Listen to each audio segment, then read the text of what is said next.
Hi guys, and welcome to my YouTube channel. So today it is a special day because we have a guest, and also it's a special day because it is a video that we're shooting in the month of August, which is a women's month, right? So I've decided to invite some of the women who inspire me in one way or the other, right, to come and have conversations that are so dear to my heart. And today we're going to be talking about one of the topics which I've gotten a lot of questions around, which is mining engineering. So like I mentioned, we have a guest. Her name is Mulalo. She is a mining engineer in her own right. Studied at the University of Wits. She was actually my classmate. And outside of work, she's actually a mentor, and I am really inspired with her journey, and that's why I invited her so that she can share her experience. So tell us, Mulalo, a little bit briefly about who you are and how did you come about studying mining engineering? Hi everyone. Hi.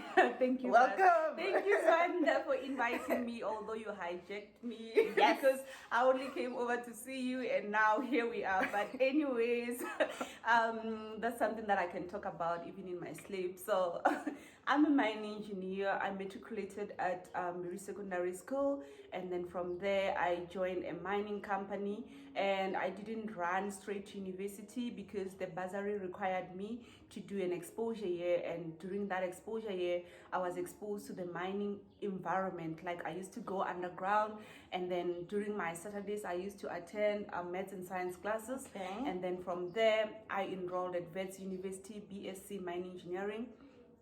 After completing, I had to work for the company that took me to school. Then I started working there as a miner, obviously, then as a shift supervisor. Okay.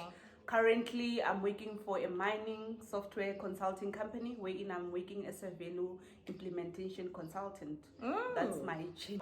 That's quite a journey. I guess that gives you guys a reason why I invited her. So I think a follow-up question to what you mentioned that you were sponsored by a mining company and you had to do an exposure year before you can go to university.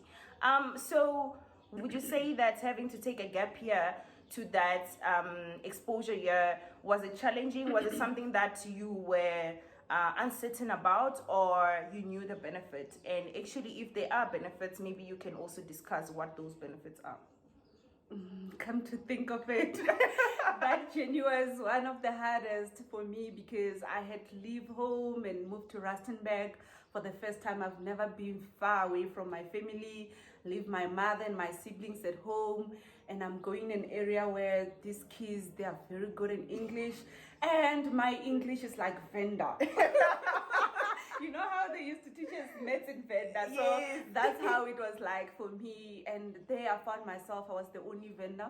And I didn't picture myself as taking a gap year, honestly. I thought immediately after matriculating, I'll just rush to university and then focus there and finish and go to work. However, I still remember when I was still there, I used to call at home now and then, Mom, please come and take me. I can't do this.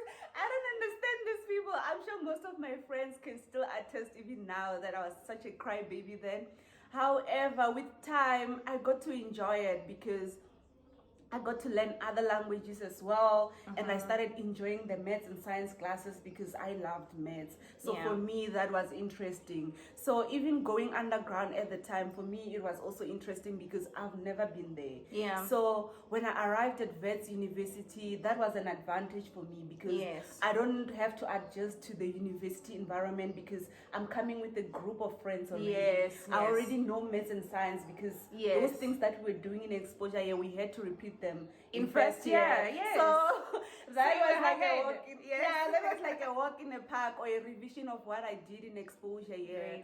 And I really enjoyed it. And come to think of it, when I got to university, I didn't have to worry about finding friends because I came with friends already. Yes, that's actually great. I think one of the questions that I asked was trying to understand how you came about studying mining engineering. I mean, there is a vast of careers, choices that you can choose from, but why mining engineering? Why am I also don't know.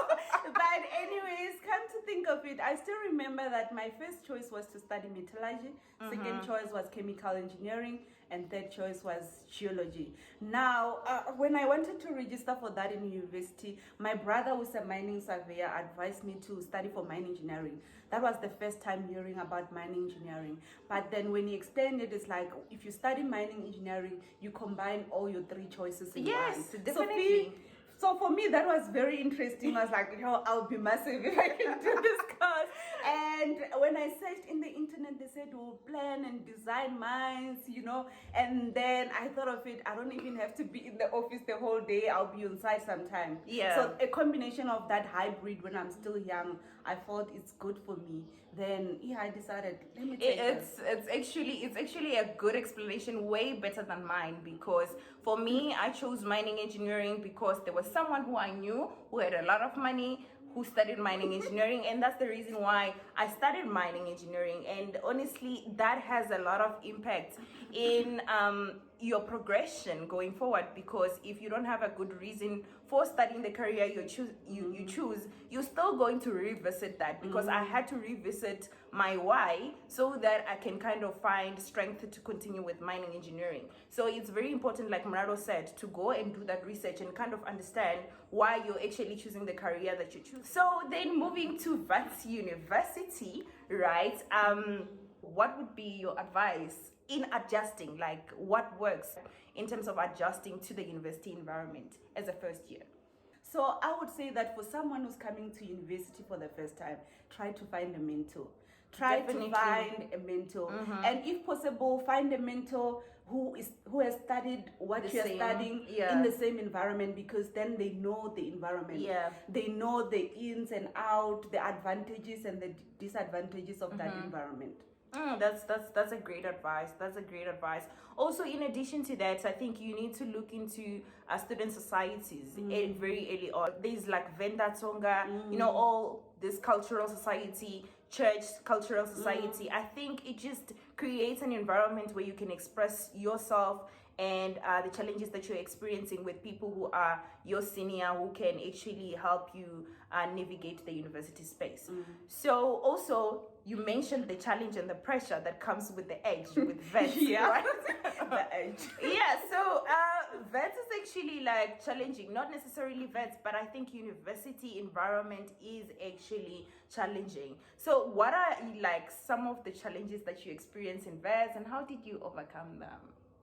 Well, for me, I can say I'm quite lucky. Like I say, I'm blessed. I think God did a good thing in my life, because I had to take the gap year. So during the gap year, I was with my peers, and I got to understand myself, because before you go to university, you need to understand yourself. Yep. You need to know yourself. You need to know what kind of person you are.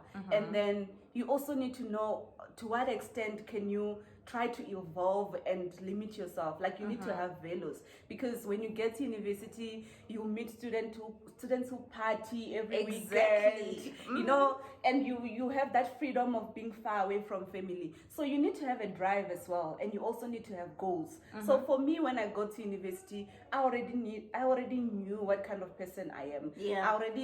During exposure, I tried to drink. And then I realized, no, this is just not my thing. This is not my thing. I'm sorry if my parents are listening. I've tried to drink. I realized, okay, this is not my thing. Yeah. I remember one of my cousins also took me to a party. In the evening, I got there. I felt so lost. Like he left me there. Within 30 minutes, I'd called him, please come and pick me and take me home. That's why I realized that, no, this is not the kind of person that I am. So going to university, you need to at least have defined that these are the things that I will do, and these are the things that I won't be able to do. Yes, definitely. And that assists you also in type of the company that you're going to keep. Yes, guys, you heard her. So then you graduated record time. you graduated record time, And fortunate enough, because you were sponsored by a mining company, you went and worked for that mining company, right? So now I want you to walk us through the adjustment from the university to the mining industry. Was it what you thought it was? I know you had an exposure, but was mining that you learned from Wits University what it was when you get to maybe start working? No. Totally different, actually, and totally different from totally different from the answer that you will get when you search in the internet, because you say, okay, what is a mining engineer? Then they're like, they design, they planning, and all those fancy stuff. But when you get into the mines, it's real down there. It's real. Yes. So I want you to elaborate on that, because I believe that a lot of people who are actually studying mining, it's very, we in as much as we do vacational work and get to work for a month or two, it doesn't really give us a good view of what mining is, right? So I want you to elaborate when you say that it's totally different. I know that we do a lot of theories, right? And not that it's not important, but it's not a direct translation of what is there in the industry. So what was some of the challenges or some of the adjustment that you had to do from what you knew as a mining engineering student to a mining a miner or a mining graduate in the industry?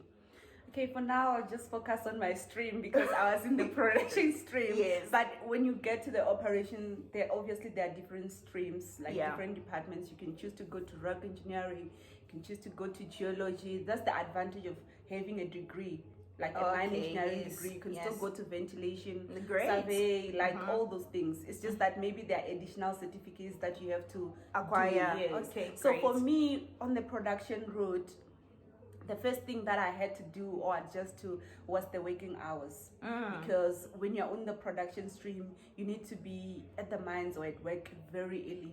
So during my journey as a miner, I used to be at work around 3 o'clock in the morning. Okay. And then I used to come back around 4 or 5, and at that time I'm really tired because you have to walk. Like I remember I used to walk like close to 10 kilometers in a day. Yes, 10 and kilometers. Yes, daily. Because I was very lucky and blessed as always. When I get to the mining industry, they always like to give me the working place, which is the furthest. Nice. So yeah, it's a lot of things that I had to adjust.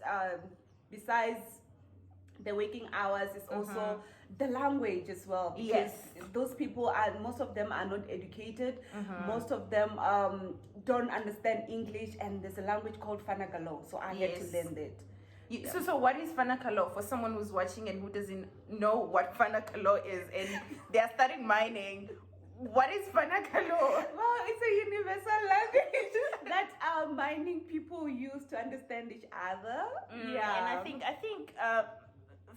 fair enough, I think at Wits you get exposed a little bit to Fanakalo before you graduate. I think the Wits Mining Student Society tries their best to expose us to Fanakalo before we can graduate. Right. So you mentioned that you actually start working with older people, and as we know, it's mainly men because mining is still to date male dominated industry. So how did you first of all navigate working with people who are actually older than you? Like, how did you come about navigating yourself around that? It must be challenging also coming from an African person who has been taught that elders must be respected, but at the end of the day you need to get the job done, right? So how did you navigate that working with older men? Okay, like I said, I've been saying that you need to know yourself. Great. You need to know what you are able to do and what you're not able to do. So for me, I sat down, I said, okay, this is me. I'm from a royal family. They taught us to be humble and respect older people. And I don't know how to shout to an older person. And when you get to a mining industry, most of the people believe that in order for you to get things done, you need to shout. You must be assertive. Yes, and that's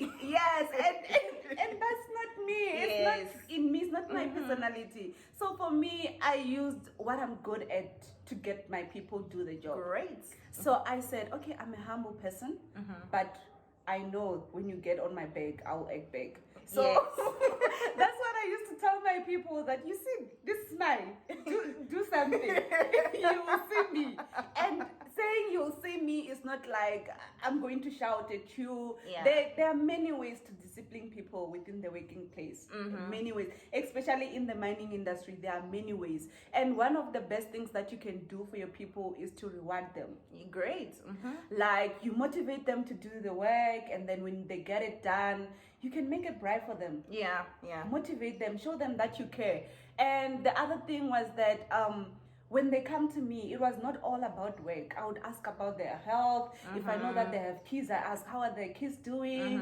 Are their kids Building going to that school? relationship. All that. So I turned out to be this young girl within the mining industry that inside I'm very much afraid, but in the outside they think, oh, that one is very strong. Yeah, that one knows what she's doing. Yeah, but inside I'm very weak and all that. So they would come for me even for personal advices. Yeah. And I would give that, and in return they would do the work that I want them to do. Yeah, I Obviously just give you respect. Yeah, but on bad days they used to show me flames. Yes, they are those good days and they are those bad days. So also I wanted to touch base on the adjustment that has happened over the years of women having to start working in the underground space. I think the prohibition Jesus guys of women to work in the mining industry was lifted in about 1996, if I'm not mistaken. So it's like about 25 years of age. So we have made some progress in terms of making the environment fit to a woman, but also we have a long way to go as well, right? And like currently with your experience, what do you think it is some areas where we still need to improve when it comes to making the mining environment, especially underground, a lot more suitable for a woman? What I've seen so far with some companies, they've tried in terms of their PPE. They've tried to accommodate women and toilets as well, because back in the days, the toilets used to be very far. And with men, they can just stand anyway, like in the drains and pee. And with a woman, you can't do that. But what I've seen currently is that they've tried to adjust that. You find that closer to your working place, there are toilets there as well. And in terms of change houses as well, well, they were there before, but they were not enough. And currently, mines are expanding on that. Yeah, and also they have programs wherein they look at women and they ask, okay, what would you want to do? Maybe you go there as a winch driver and you want to be a team supervisor. So you go there, they give you a paper where you write your career development, how do you want it to be like, and they take you through that path until you get there and you achieve what you want to achieve. So this is the things which are currently happening. What are some of the things that we're still yet to improve on? I think just out of my head, I think there's still a connotation that there's certain jobs that women cannot do, right? In as much as maybe I know the big mining houses are making it their mandates to actually transform their working environment, but the culture within the mining space itself still has some sort of a woman is a woman, you know, or you need to sleep with me for you to get a job. That is still, I think, you know, the mindset of men still yet to change for the working environment to be a lot more, you know, comfortable for a woman. That's something that I think we still need to adjust on. We need to have a lot of more male allies who advocates for us without even requesting for sexual favors, right? So we still need to adjust on that environment. So from your side, what do you think are some of the things which maybe we need to, like, we still need to do, like we still need to change? Because ultimately we have a long way, guys. Yeah, we have a long way. We still have a long way. There's also women in mining within the mines. Oh, yes. But however, I feel like women are not there for each other if they're supposed to be. Because okay. if we were one team, Mm-hmm. you know, there's that saying that divide and conquer. Yes. So women are still divided within the mining industry. If they were one thing, then they would pull each other up. Yeah.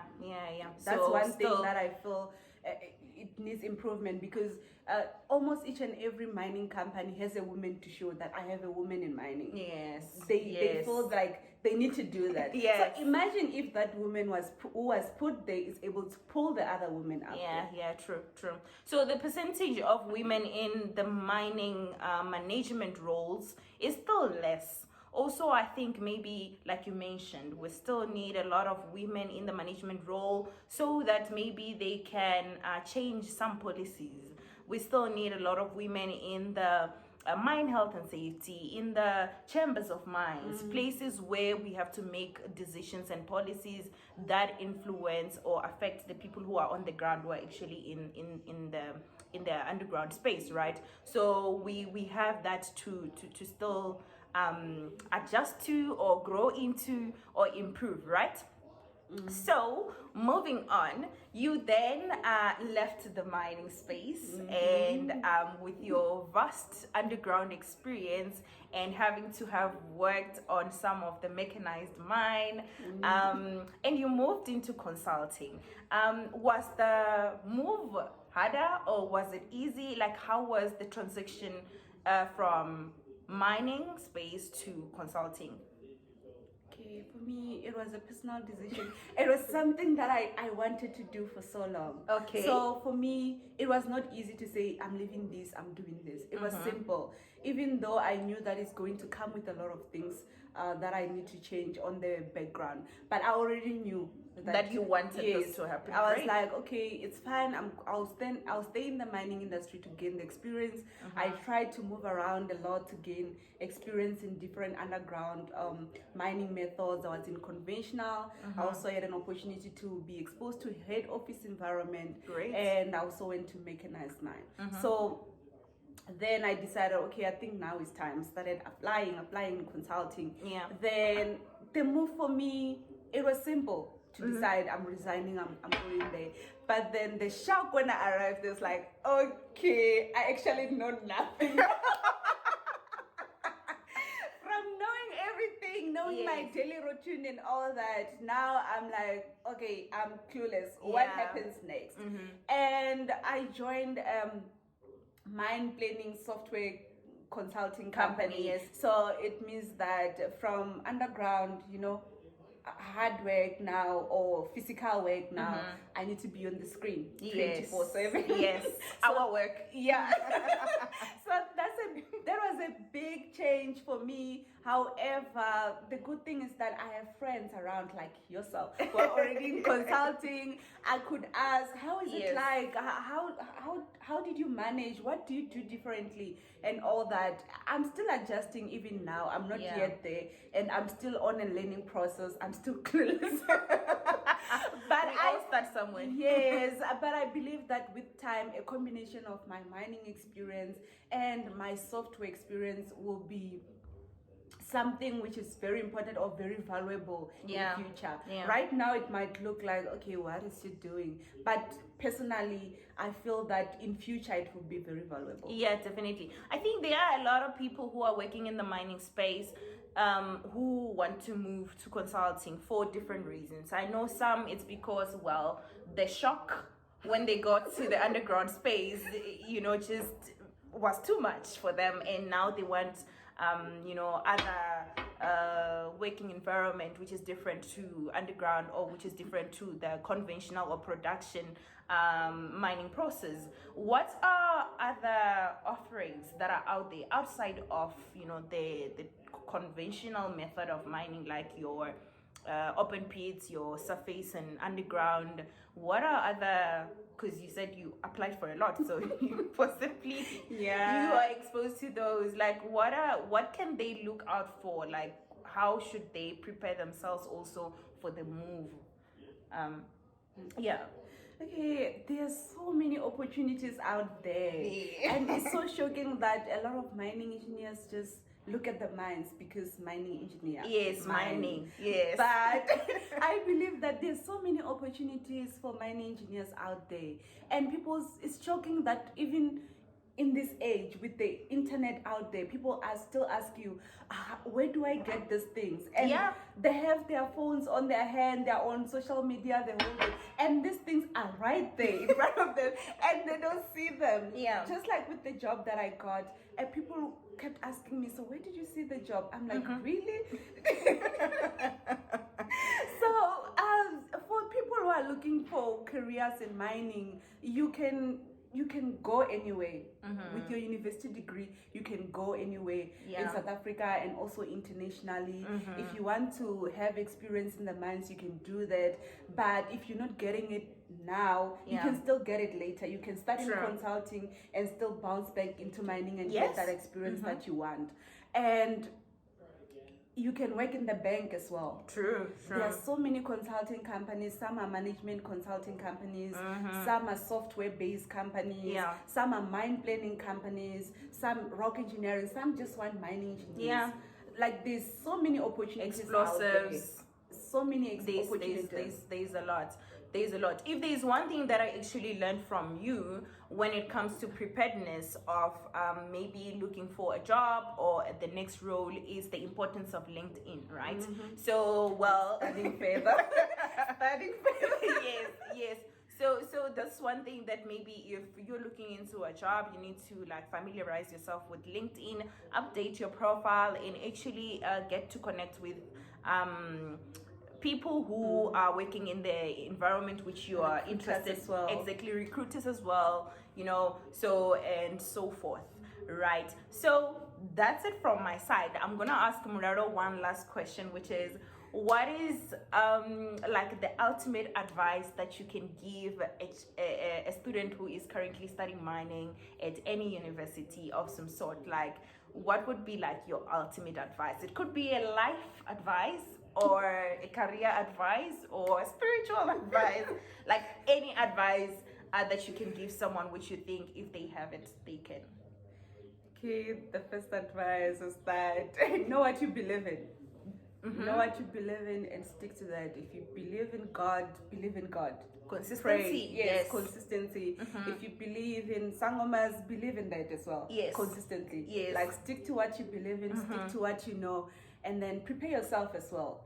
And when you are in university these days, don't just focus on maybe studying mine engineering.